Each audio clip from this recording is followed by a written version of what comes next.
You know, as a police officer, I'm compelled to make this video. I've been in law enforcement for 10 years, and I'm speaking to my peers, other fellow officers, people in any kind of law enforcement position. I've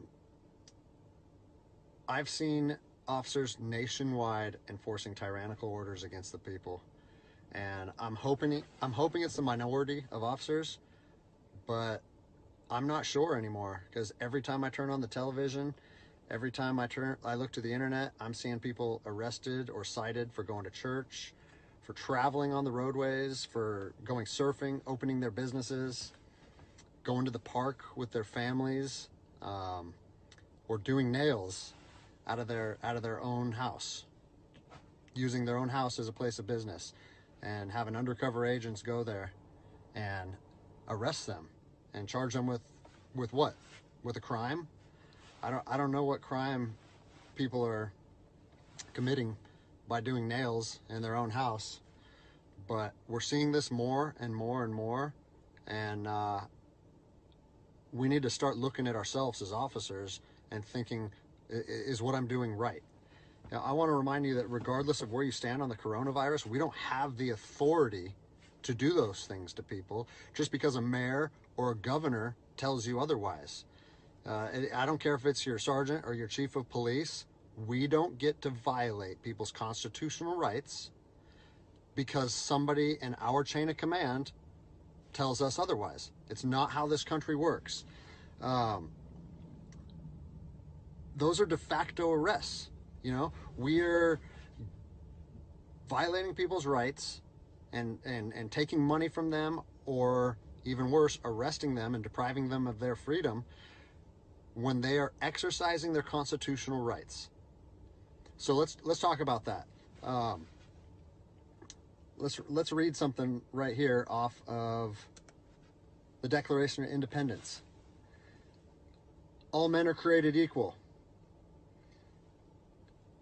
Among these, we have the right to life, liberty, and the pursuit of happiness. That to secure these rights, governments are instituted among men, deriving their power from the consent of the governed, meaning our power and any government official's power is derived from the people. Okay? We don't hold power over our citizens. It's contradictory to everything that our country stands for. And this is what I'm seeing. First Amendment rights, telling people they can't go to church, freedom of religion. Okay?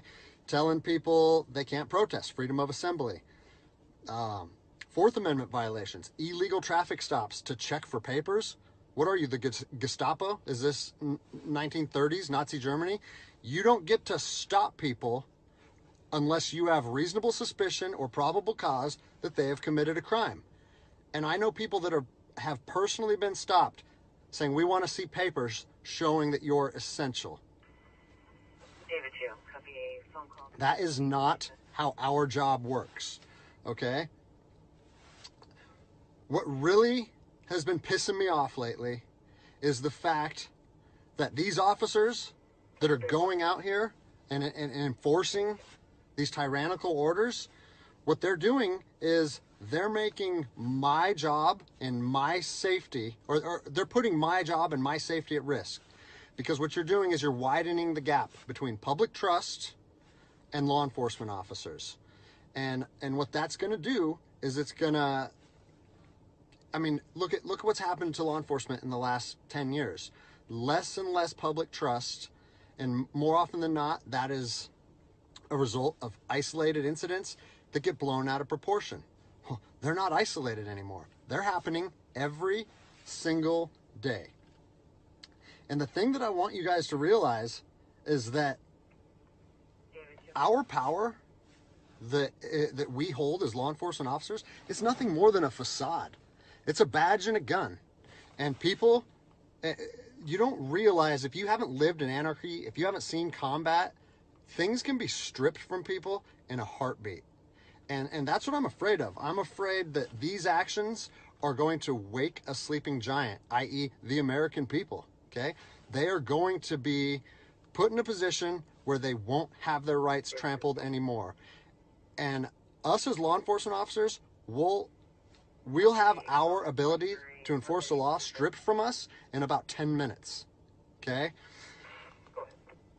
I think what is going to happen if this continues is we're going to see bloodshed in the streets. Okay? I don't want to see bloodshed in the streets on either side of this coin. I don't want to see fellow officers get injured or killed, and I certainly don't want to see citizens get injured or killed. And I promise you, most of you out there doing these tyrannical acts against our citizens, you're not ready for combat. You're not mentally or physically ready for combat in the first place. I promise you, you don't want to go through that, and I hope I never have to go through that again.